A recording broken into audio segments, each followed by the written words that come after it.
और विधानसभा चुनाव से पहले असम की राजनीति में हलचल मच गई है। कांग्रेस के प्रमुख चेहरों में शुमार नगांव से सांसद प्रद्युम्न बोरदोलाई ने पार्टी से इस्तीफा दे दिया है। तो वहीं दूसरी तरफ असम प्रदेश कांग्रेस कमेटी के उपाध्यक्ष नवज्योति तालुकदार ने भी पार्टी से इस्तीफा दे दिया। यह इस्तीफा असम में विधानसभा चुनाव से महज कुछ दिनों पहले आया है, जिससे कि कांग्रेस को गहरा धक्का लगा है।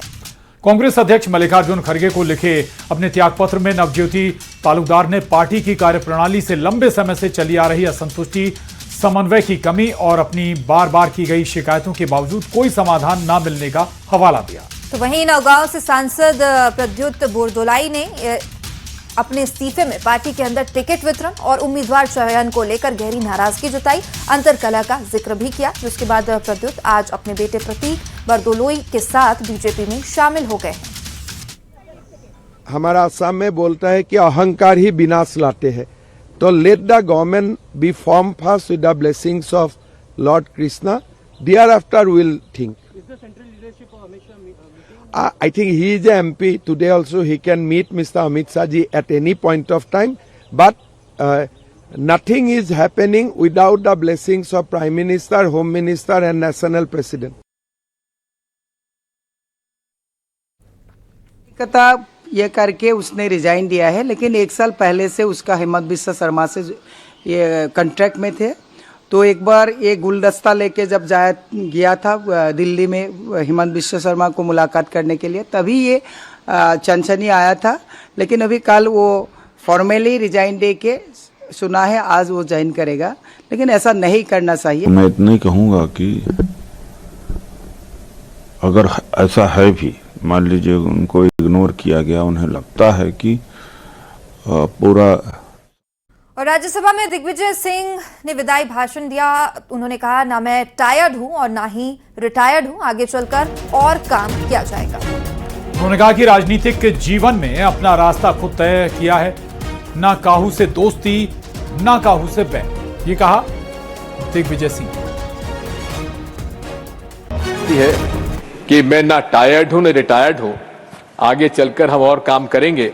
लेकिन आज इस समय मैं उन सभी माननीय सदस्यों के प्रति आभार व्यक्त करता हूं जिन लोगों ने मेरे लिए अच्छे शब्दों का प्रयोग किया, और मैं विश्वास दिलाता हूं कि मैं अपने राजनीतिक जीवन में, जैसा कबीर कह गए थे, कबीरा खरा बाजार में सबकी मांगे खैर, ना काहू से दोस्ती ना काहू।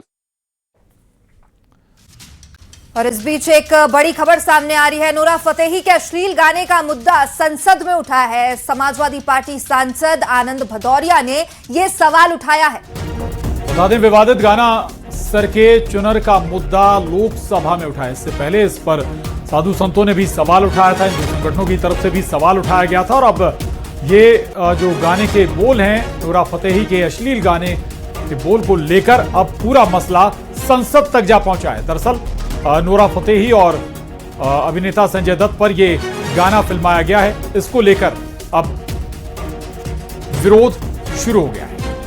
देखिए, लगातार हमने तस्वीरें भी देखी थी, अलग अलग जगहों से विरोध भी किया जा रहा था।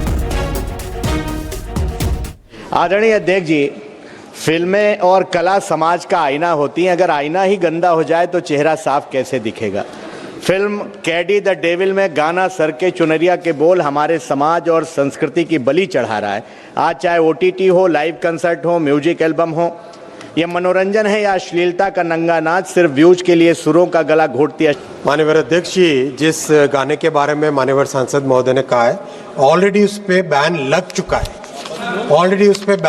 चुका है, और मैं स्पष्ट तौर पे ये आपके माध्यम से पूरे सदन को कहना चाहूँगा कि हमें फ्रीडम ऑफ स्पीच में भारत के संविधान निर्माताओं ने जो रीजनेबल रिस्ट्रिक्शंस लगाए, उन रीजनेबल रिस्ट्रिक्शंस के हिसाब से ही चलना चाहिए।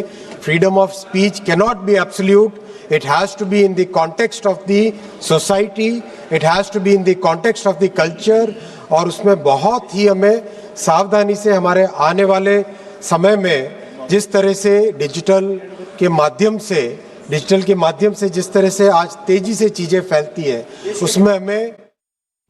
इधर भोपाल में धमकियों का सिलसिला थमने का नाम नहीं ले रहा और आज राजधानी में उस वक्त सनसनी फैल गई जब अटल बिहारी हिंदू विश्वविद्यालय और जेके अस्पताल को बम से उड़ाने की धमकी मिली। और हैरान करने वाली बात यह कि दोपहर 1:30 बजे कैंपस में धमाका करने का बकायदा अल्टीमेटम भी दिया गया। मेल के जरिए मिली इस धमकी के बाद यूनिवर्सिटी कैंपस को आनन फानन में खाली कराया गया। भारी पुलिस बल और बम निरोधक दस्ता मौके पर मौजूद है और चप्पे चप्पे की तलाशी ली जा रही है। बता दें कि इससे पहले नापतौल विभाग को भी ऐसी ही धमकी मिली थी। और इसके बाद लगातार अब दहशत का माहौल देखने को मिल रहा है, जिसके बाद सवाल ये है कि क्या ये कोई बड़ी साजिश है या सिर्फ किसी की शरारत है। हालांकि पुलिस सब हर एंगल से जांच में जुटी है।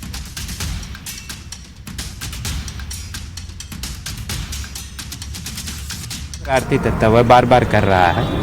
हालांकि हम एहतियात के तौर पर अपना काम करते हैं, लेकिन कोई शरारती तत्व है वो उसके पीछे लगे हुए हैं।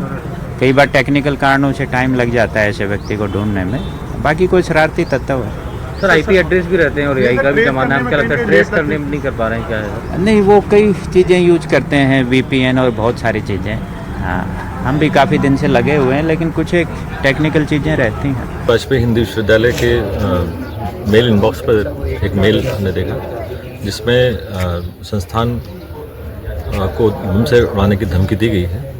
सुरक्षा की दृष्टि से हम लोगों ने परिसर खाली करा लिया है और विद्यार्थियों को सुरक्षा की दृष्टि से बाहर परिसर से बाहर निकाल लिया है। और इधर राजधानी भोपाल में लगातार ऐसे अज्ञात धमकी भरे मेल को लेकर सियासत भी तेज हो गई है। कांग्रेस सरकार और प्रशासन पर सवाल खड़े कर रही है तो बीजेपी एक्शन की बात कह रही है। क्या पहले पीपल्स को मिली, दूसरों को मिली, अगर एक आध भी पकड़ा जाता तो मैं समझता हूँ किसी की हिम्मत नहीं होती। ये बारूद के ढेर पे बैठे हुए हैं हम, और अभी तो धमकी मिल रही है किसी दिन ये हादसा हो गया तो ये मान के चलिए न जाने कितने लोगों की जान इसमें चली जाएगी। मध्य प्रदेश पुलिस पूरी तरह से सतर्क है और हमारा इंटेलिजेंस विभाग भी मजबूती से काम कर रहा है। जो भी शिकायतें आई तमाम फर्जी निकली, पुलिस द्वारा सभी की जांच करवाई गई। ऐसे में कांग्रेस पार्टी संवेदनशील विषय पे राजनीति करके भ्रम फैलाने की कोशिश कर रही है और आम जनता को भड़काने के लिए इस तरह के काम कर रहे हैं। कांग्रेस पार्टी को ये समझना पड़ेगा कि इस तरह की नकारा राजनीति समाज के हित में नहीं है। और इंदौर में भी इसी तरह संभागायुक्त कार्यालय को बम से उड़ाने की धमकी मिली। इस अज्ञात धमकी के बाद प्रशासनिक गलियारों में हड़कंप मच गया। तो सुरक्षा के मद्देनजर आनन फानन में पूरे कार्यालय परिसर को खाली करा दिया गया है। मौके पर बम स्क्वाड और डॉग स्क्वाड की टीमें भी पहुंच चुकी है और चप्पे चप्पे की सघन तलाशी की जा रही है। एहतियात के तौर पर भारी पुलिस बल तैनात किया गया और आसपास के रास्तों को भी सील कर दिया गया।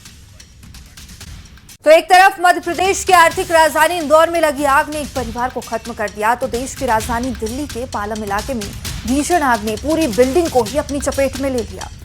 इस हादसे में अब तक 8 लोगों की मौत हो गई है, जबकि 10 लोगों को बचाया गया है। बताया गया कि आग में फंसे कुछ लोगों ने छत से कूदकर अपनी जान बचाई। तो फायर ब्रिगेड की 30 गाड़ियां मौके पर रेस्क्यू ऑपरेशन के लिए जुटी हुई हैं और बिल्डिंग के बेसमेंट और ग्राउंड फ्लोर पर कई दुकानें भी मौजूद हैं, जहां से आग तेजी से फैलती हुई ऊपर तक पहुंच गई।